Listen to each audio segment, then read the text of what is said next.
Hello everyone, कैसे हैं आप सभी। आई होप कि आप सब अच्छे होंगे। तो welcome to High Study. My name is Nidhi and I am your GK educator. सो आप जैसा कि देख पा रहे होंगे कि आज मैं इम्पोर्टेंट गवर्नमेंट स्कीम्स लेके आई हूँ और इन स्कीम्स के बारे में वन बाय वन डिस्कस करेंगे और डिटेल नॉलेज लेंगे। कौन सी स्कीम कब इस्टेब्लिशमेंट हुआ और कौन सी स्कीम में क्या क्या चीजें होती हैं, कितना प्रीमियम देना पड़ता है सालाना, सब कुछ कंप्लीटली हम इस वीडियो में देखेंगे। ठीक है। और ये जो गवर्नमेंट स्कीम्स हैं ये काफी पूछी जाती हैं एग्जामिनेशंस में, इसलिए मैं लेके आई हूँ। और जनरली इससे क्वेश्चंस आते हैं, जैसे आपसे पूछ लेंगे कि जीवन ज्योति बीमा योजना जो होती है उसमें कितना प्रीमियम जो है वो देना पड़ता है। सो इन सब चीजों को देखते हुए, अच्छा वहां पे जाके फिर ऑप्शंस दे रखे होते हैं, इतने क्लोज होते हैं ऑप्शंस कि पता ही नहीं लग पाता है कि कौन सा ऑप्शंस होना चाहिए। ठीक है। तो चलिए बिना किसी देरी के हम स्टार्ट करते हैं। सो आज का हमारा टॉपिक क्या है? Important government schemes. ठीक है। One by one detail knowledge लेंगे। सो पहली स्कीम्स के बारे में हम बात करते हैं। तो पहली स्कीम है पीएम जनधन योजना स्कीम। अगर हम इसकी बात करें तो आप देख पा रहे होंगे कि इसमें क्या दे रखा है। स्टेब्लिशमेंट कब हुआ था इसका? 28 अगस्त 2014 का हुआ था। और इसका एम क्या है, उद्देश्य क्या है, क्यों पीएम जनधन योजना आई? तो affordable access to financial services. Basically इसका मेन मोटिव ये था कि फाइनेंशियल इंक्लूजन हो पाए। लोग क्या करते थे, अगर रूरल एरिया में बात करें तो क्या करते थे, घर में पैसा रखते थे, पैसे को कहीं बाहर जमा नहीं करते थे। जो रूरल एरिया में गांव ग्रामीण क्षेत्र के लोग थे उनका बैंकों में खाता नहीं था। तो बेसिकली इसका मेन मोटिव क्या था? फाइनेंशियल इंक्लूजन करना है, लोगों को ज्यादा से ज्यादा बैंक से जोड़ना है, उनके खाते खुलवाना है। ठीक है। और इसका अगर मोटो की बात करें तो इसका मोटो क्या था? मेरा खाता भाग्य विधाता। है ना। अगर हम इसकी बात करें पीएम जनधन योजना की, तो सबसे पहले तो इसमें जनधन अकाउंट खुले थे बैंकों में। अच्छा, उसके लिए एक्सीडेंटल इंश्योरेंस कितना था? 2 लाख रुपए। अगर मान लीजिए किसी ने खाता खुलवाया, ठीक है, और अगर उस वो बंदा जिसके नाम पे खाता है वो एक्सीडेंट में मारा गया, तो एक्सीडेंटल इंश्योरेंस के लिए उसको कितने रुपए दिए जाएंगे? 2 लाख रुपए दिए जाएंगे। इसमें ओवरड्राफ्ट फैसिलिटी भी है। कितनी? 10,000 रुपए तक आपको ओवरड्राफ्ट मिल सकता है। ठीक है। तो पहले इसकी एक्सीडेंटल जो थी वो 1 लाख रुपीज थी, but now it is 2 lakh rupees. ठीक है। चलिए अब आगे बढ़ते हैं। दूसरी स्कीम है प्रधानमंत्री जीवन ज्योति योजना स्कीम। अगर हम इसके एस्टेब्लिशमेंट की बात करें तो 9 मई 2015 में इसका एस्टेब्लिशमेंट हुआ था, 9 मई 2015 में। अच्छा, इसका एम क्या था? To reduce the number of such zero balance account by using this type of scheme. लोग क्या करते थे, खाता खुलवा तो लेते थे बट उनका बैलेंस क्या रहता था? जीरो रहता था। अब जीरो बैलेंस में काफी सुविधाएं, जो आपको सुविधाएं मिल सकती हैं वो सब फैसिलिटीज तो नहीं मिल पाएंगी ना। तो क्या किया, इसको जीवन ज्योति बीमा योजना से मर्ज कर दिया। जैसे जनधन अकाउंट खुलवाया उसे जीवन ज्योति से मर्ज कर दिया। अब आपको उसमें कुछ नहीं तो आप जो इसका प्रीमियम अमाउंट है वो तो डालेंगे ही डालेंगे। 436 रुपए जो है अब आपको एनुअल बेसिस पे जमा करने हैं। अच्छा, इसमें बेनिफिशियरीज की एज कितनी है? तो इसमें है 28 साल से 50 साल के बीच में होना चाहिए जो जीवन ज्योति बीमा योजना का लाभ ले सकता है। ठीक है। इसमें बेनिफिट क्या रहेगा? 2 लाख रुपए एक्सीडेंटल इंश्योरेंस इसमें कवरेज रहेगा। ठीक है। तो सबसे ज्यादा पूछा जाता है कि कितना रुपीस जो है एनुअल प्रीमियम जमा करना है। तो 436 रुपए जो है वो जमा करने हैं। ठीक है। अब 2 लाख रुपए एक्सीडेंटल इंश्योरेंस दिया जाएगा। ठीक है। चलिए मूव करते हैं नेक्स्ट। नेक्स्ट है पीएम सुरक्षा बीमा योजना। सुरक्षा बीमा योजना, इसकी भी अगर एस्टेब्लिशमेंट देखें तो 9 मई 2015 में इसका एस्टेब्लिशमेंट हुआ था। बेनिफिशियरीज की बात करें तो ये बेनिफिशियरी जिसकी एज 18 से 70 साल है, वो इसका बेनिफिट जो है इसका बेनिफिट ले सकता है। ठीक है, जिसके पास सेविंग अकाउंट है। अब इसका एम क्या था? To provide accidental insurance coverage deprived population at the extremely affordable price. देखिए, कई लोग जो होते हैं वो एक्सीडेंटल इंश्योरेंस जो है वो नहीं ले पाते हैं। क्यों? क्योंकि वो कॉस्टली होता है और वो काफ़ी इंश्योरेंस को कवरेज नहीं ले पाते, कवरेज नहीं कर पाते। क्यों? कॉस्ट के चक्कर में। तो प्रधानमंत्री जी ये स्कीम लेके आए, इसमें क्या करना पड़ेगा? इसमें आपको ₹20 जो हैं वो सालाना बेसिस पे जमा करने पड़ेंगे, मंथली बेसिस पे भी नहीं, पर एनम यानी कि सालाना बेसिस पे जमा करने पड़ेंगे। ठीक है? तो आप इस सबसे ज़्यादा पूछा जाता है कि बेनिफिशियरीज की एज कितनी है, तो ये 18 से 70 साल में। सुरक्षा बीमा योजना में अगर जीवन ज्योति की बात करें तो 18 से 50 है। ठीक है, और एस्टेब्लिशमेंट 9 मई 2015 में हुआ था। और एम क्या था इसका कि जो डिप्राइव पॉपुलेशन है, जो इन सब चीज़ों का लाभ नहीं ले पाती है, जो एक्सीडेंटल इंश्योरेंस नहीं करवा पाती है, तो उसको काफ़ी अफोर्डेबल प्राइस पे ये इंश्योरेंस का कवरेज मिल पाएगा। ठीक है, तो इसमें बेनिफिट क्या रहेगा कि 2 लाख रुपए जो हैं वो डेथ हो जाती हो उनके लिए, और 1 लाख रुपए जिसकी पार्शियल डिसेबिलिटीज है। मतलब मान लीजिए किसी का हाथ टूट गया या किसी का एक पैर टूट गया, पार्शियली डिसेबल हो गया, तो उसके लिए 1 लाख रुपए मिलेंगे। ठीक है, चलिए मूव करते हैं नेक्स्ट वन पे। अब बात करते हैं आयुष्मान भारत योजना। आयुष्मान भारत योजना क्या है?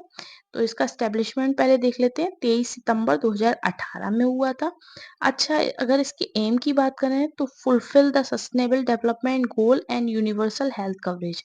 इसका मेन मोटो क्या था कि लोगों को हेल्थ फैसिलिटीज जो हैं वो मिल पाए। जनरली क्या होता था कि काफी हैवी कॉस्ट के चक्कर में लोग क्या करते थे, अपना इलाज नहीं करवा पाते थे। तो प्रधानमंत्री जी की तरफ से ये इनिशिएटिव लिया गया है। इसमें क्या होता है, इसमें आपका एक आयुष्मान कार्ड बन जाता है। उसमें सारी फैमिली मेंबर के आपके नाम लिख जाएंगे, और इसमें क्या होगा कि health insurance 5 lakh rupees annually each house hold. मतलब इसमें 5 लाख रुपए का आपको हेल्थ इंश्योरेंस जो है वो कवरेज इस कार्ड के द्वारा दिया जाएगा। ठीक है, और सारे इस कार्ड पे आपके सारे फैमिली मेंबर के नाम इंक्लूड होने जरूरी होते हैं। ठीक है, तो जिससे पता चलेगा कि आपका इस मेंबर ने इतना कवरेज ले लिया। फॉर एग्जाम्पल आपका कोई एक मेंबर घर का जो है वो बीमार हो गया, तो उसके इलाज में फॉर एग्जाम्पल 1 लाख रुपीज खर्च हुए, 1 लाख रुपए खर्च हुए, तो आपका वो जुड़ गया कि उस मेंबर के जो कार्ड के अकॉर्डिंग कि 1 लाख रुपए खर्च हुए, तो आपके बैलेंस कितना हो गया? 4 लाख रुपीज का आपका फर्दर बैलेंस हो गया।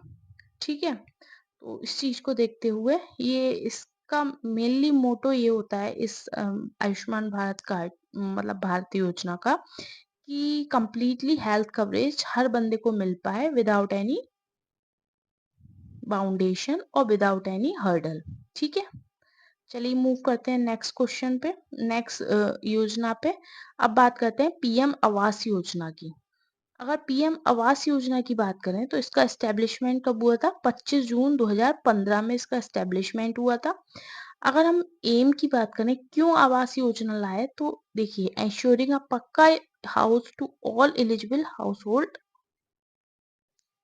इसकी बात करें तो इनका मेन मोटो क्या था आवास योजना लाने का, कि जो इसमें एलिजिबल हैं उनको, उन सबको अपना एक पक्का मकान मिल पाए। ठीक है, चाहे वो अर्बन हाउस होल्ड्स हो, चाहे वो रूरल हाउस होल्ड्स हो, सबके लिए। ठीक है, अगर फंडिंग पैटर्न की बात करें तो फंडिंग पैटर्न क्या होगा? 6:40 फॉर प्लेन एरिया। 6:40 का मतलब 60:40 का मतलब क्या है? 60 तो सेंट्रल गवर्नमेंट की तरफ से असिस्टेंस मिलेगा, और 40 जो है वो स्टेट गवर्नमेंट की तरफ से। ठीक है, प्लेन एरिया में।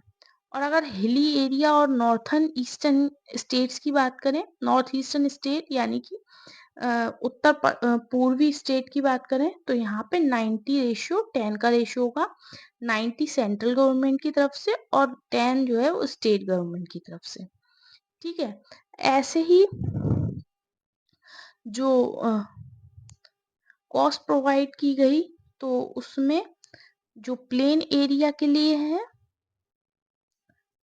वो प्रोवाइड की गई 1,20,000 और जो हिली स्टेशन और नॉर्थ ईस्टर्न की बात करें तो इसमें 1,30,000।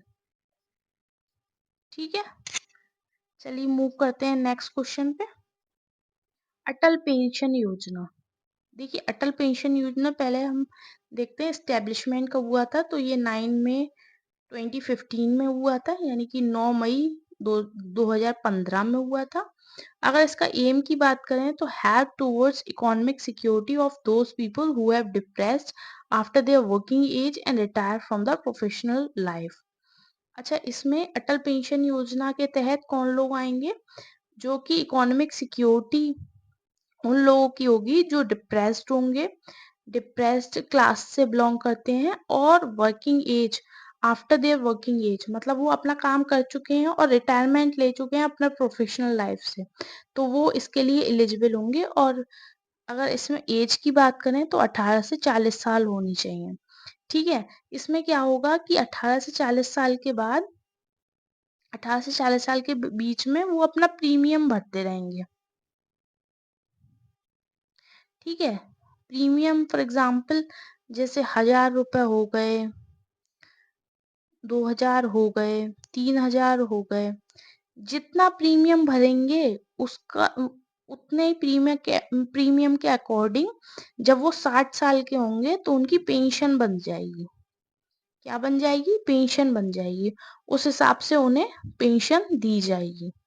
ठीक है, अगर फॉर एग्जाम्पल कि 60 साल से पहले ही जिसने अपना पेंशन के लिए अप्लाई किया था उसकी डेथ हो जाती है तो उसका जो नॉमिनी है वो इस चीज को कंटिन्यू करेगा।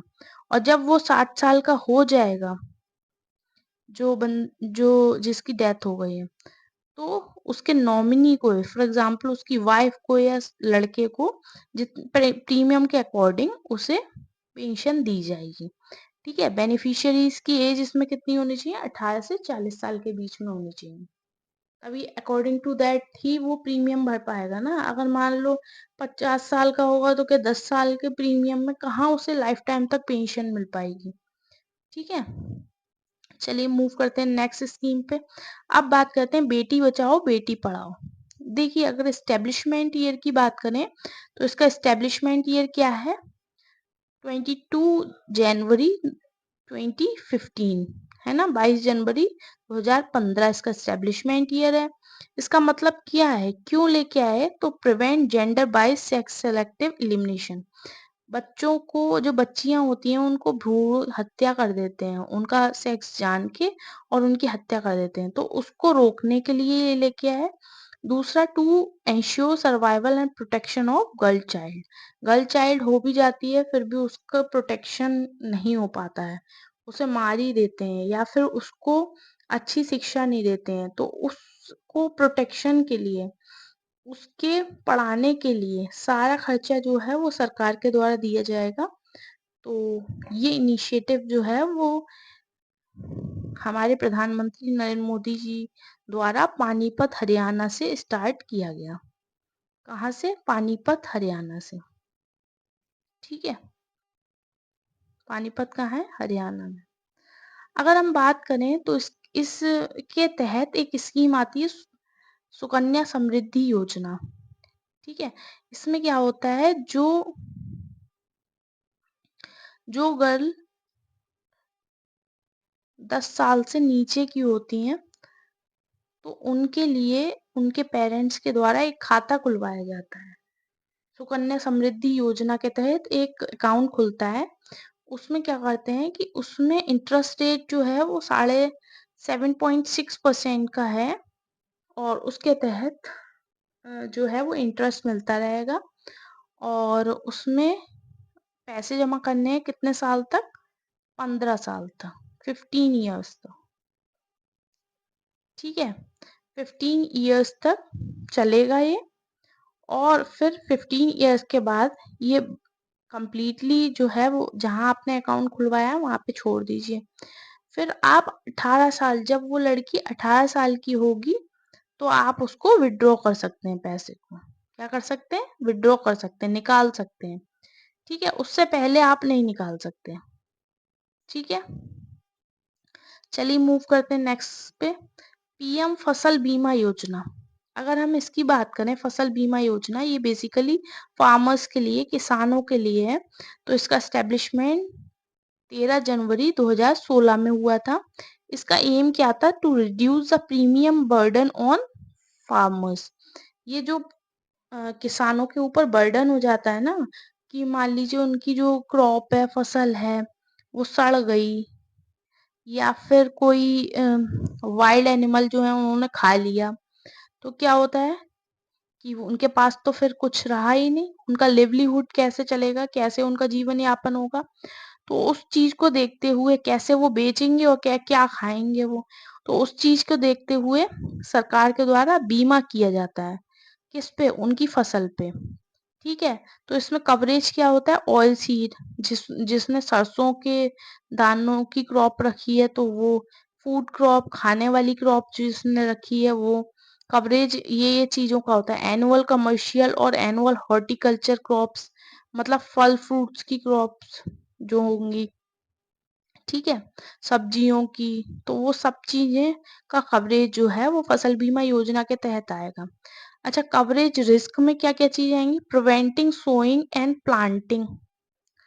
तो अगर आपने प्रिवेंटिंग सोइंग और प्लांटिंग प्लांटिंग करी, और अगर मान लीजिए आपका जो बीज है वो अच्छा ग्रो नहीं कर पाया, अच्छा प्लांट नहीं निकला, अच्छी फसल नहीं हुई, तो वो कवरेज रिस्क जो है वो फसल बीमा योजना के तहत आएगा। स्टैंडिंग क्रॉप हो गई, पोस्ट हार्वेस्ट लॉसेस हो गए, जैसे आपने फसल उगाई तो बट क्या हुआ कि आपकी फसल ने ग्रो अच्छा नहीं किया, तो आप मान लीजिए कीड़े खा गए, या फिर जो भी पोस्ट हार्वेस्ट मतलब बाद का जो भी रिजल्ट निकला उसका कवरेज होगा। लोकलाइज कैलेमिटीज, जो आपकी लोकल एरिया के तहत, मान लीजिए बाढ़ आ गई, ठीक है, तो उस हिसाब से उसका कवरेज जो है वो पीएम फसल बीमा योजना के तहत आएगा।